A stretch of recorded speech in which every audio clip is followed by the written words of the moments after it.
We turn now to a major new investigation by Shane Bauer, one of 3 Americans detained in 2009 while hiking in Iraq's Kurdish region near the Iranian border. He and Josh Fattal were held for 26 months in Iran, and Sarah Shourd, now Shane's wife, was held for 13 months, most of it in solitary confinement.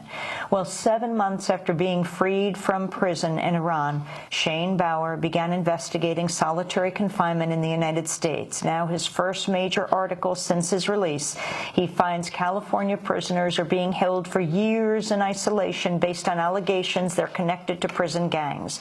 Evidence against them might include possession of, quote, black literature or writings about prisoners' rights. Shane's report appears on the cover of the new issue of Mother Jones magazine. It's called "Solitary in Iran Nearly Broke Me When I Went Inside America's Prisons." Then I went inside America's prisons. We throw thousands of men in the hole for the books they read, the company they keep, the beliefs they hold. Here's why. This video report that goes with the article documents Shane Bauer's journey to California's Pelican Bay prison, his first time behind bars since being released. I don't know what it's going to be like, to be honest. I'm curious, what it's going to be like to step in. I haven't been in a prison since I was released in Iran, and not just any prison. We're going to be walking into Pelican Bay.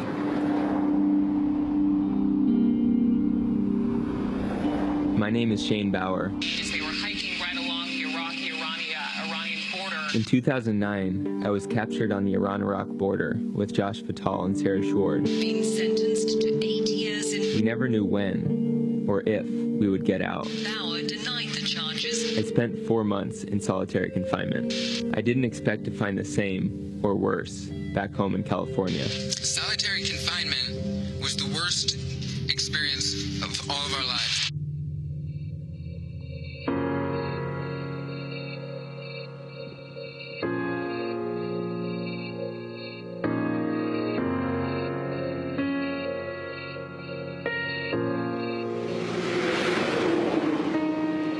Just getting my cameras ready. Pelican Bay prison is right behind these trees over there. I have this feeling of weight, of heaviness. I'm nervous. We're about to pull in. We're pulling in right now to Pelican Bay State Prison. I know I'm going to see people who have been living in solitary for a very long time. Just always be on your toes. Always be on your toes. Okay. My guides today are Lieutenant Chris Acosta and institutional gang investigator David Barnaberg. Pelican Bay, one of the first supermaxes in the country, is infamous for its security housing unit, or SHU. While some of these inmates are murderers, they aren't put in the SHU for their original crimes. Some have never even broken prison rules. Inmates are held in the SHU indefinitely because the Department of Corrections says they are connected, however tenuously, to prison gangs.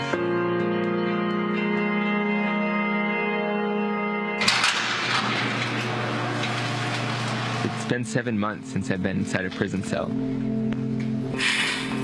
I thought this was going to be better than it is.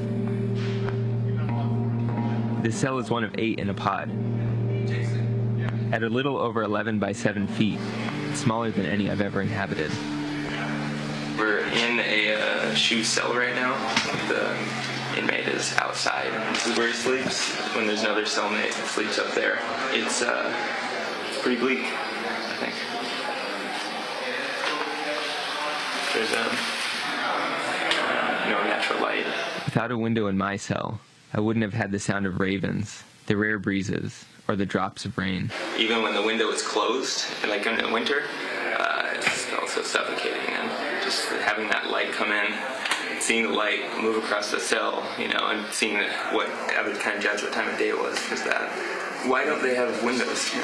Just the way it was designed.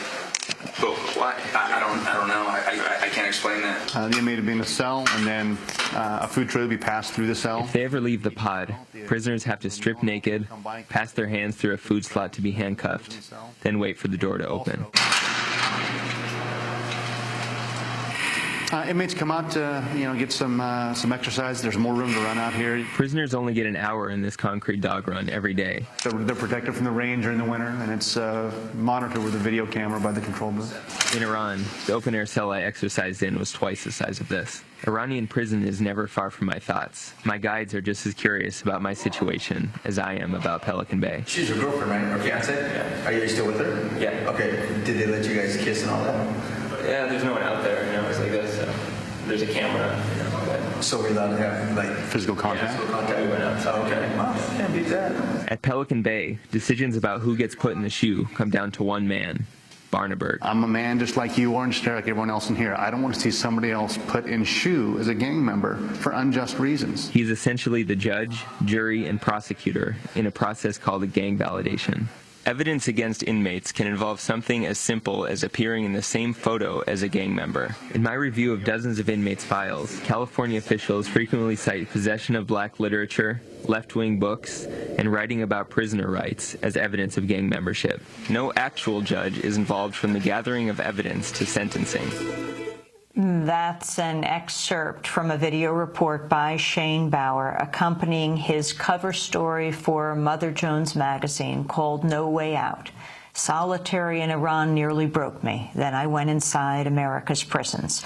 We throw thousands of men in the hole for the books they read, the company they keep, the beliefs they hold. Here's why. Well, for more, we're joined now by Shane Bauer in his first live interview since his release. Shane, welcome to Democracy Thanks, Now! Locked up in Iran again, you say. I saw men put in the hole for the company they kept, the books they read, the beliefs they held. I did not expect to see the same back in California. How was it for you to go into California's prisons after you yourself experienced what you did, including 4 months of solitary confinement in Iran? It was difficult, to go back inside, to visit a solitary cell, to actually step back inside a cell that was built for solitary confinement, and it was surprising for me to see the difference, how small the cells were in California, the fact that they have no light, no windows, so the small things that meant a lot to me in prison, were absent. You write, the experience is eerily like my dreams, where I'm a prisoner in another man's cell.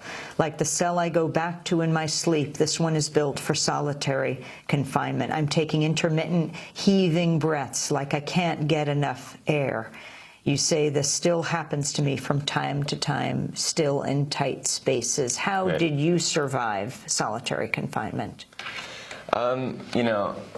The only way I think to get through solitary confinement is to kind of be diligent about, maintaining your sanity, exercising, reading when you can. It's not easy. There's times that I wasn't able to do that, and now being out, I spent 4 months in solitary confinement of my 26 months in prison in Iran, and now it sticks with you. It's been with me. It's something that, as I described in the article, is I still deal with psychologically and physically, and that's normal for people who experience solitary confinement.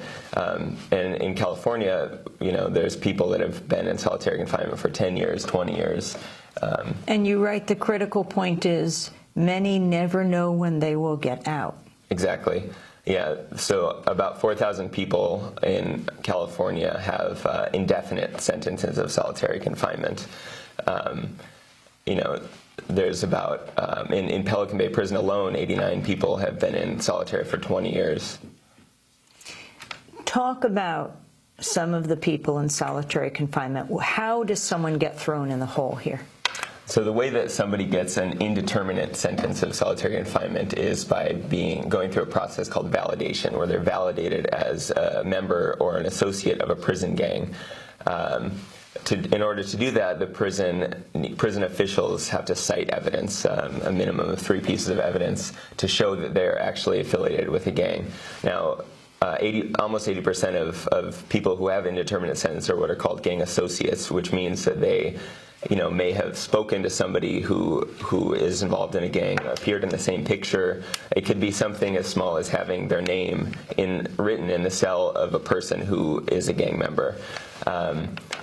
So one case that I deal with in the article is that of Diedrich Pennington. He has been in solitary for 4 years based on 3 pieces of evidence, which are, one of which is an article from the San Francisco Bayview newspaper, which was kind of an op-ed style article complaining of guards, where a prisoner complains of guards taking literature from the cell.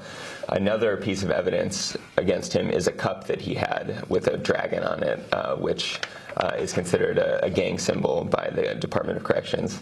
The third piece of evidence was the journal he kept, in which he wrote about African American history. He mentions Nat Turner, Malcolm X, has statistics about the number of hangings in the mid-20th century of African Americans, and in it he has a quote by George Jackson.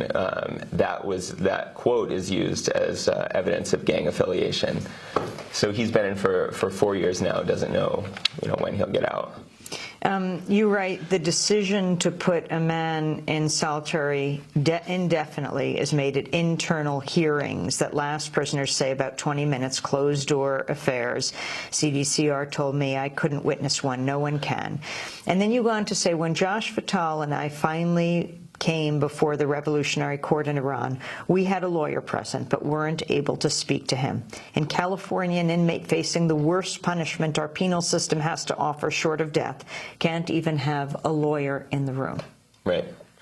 When a gang investigator, the staff member, gathers evidence against a prisoner, they basically take them in a room. They have this hearing where they present the evidence. A lot of the evidence is actually confidential, especially evidence that comes from prison informants. So it may be that this prisoner doesn't even know actually what the evidence is against him. And like I said, he's not allowed to have a lawyer.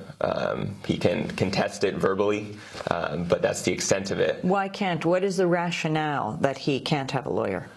I don't know. I asked the warden of Pelican Bay the same question, and he said that they felt that their internal review process was sufficient. There's also no judge involved in the process. And I'd like to say that in many of these cases, like the case of Diedrich Pennington, these inmates haven't even broken prison rules. They haven't committed acts of violence in the prison. It's unrelated really to any kind of violent act, or there's a prisoner who actually hurt somebody can also be put in the shoe for a determinate amount of time, the longest of which is killing a guard. The prisoner gets 5 years in solitary confinement, but having these kind of pieces of evidence like drawings or books or a letter written to somebody is indefinite. Yet gang affiliation can be longer in solitary than killing a guard. Exactly. Having a symbol or a note. We were just talking about Mumia Abu-Jamal. You also refer to him in your piece in Mother Jones magazine. Yeah, one of the cases that I looked into was that of Ricky Gray, and he, in the evidence of his gang validation, is mentioned as gang material. Writings by Mumia Abu-Jamal. That's gang material. Yeah, according to CDCR.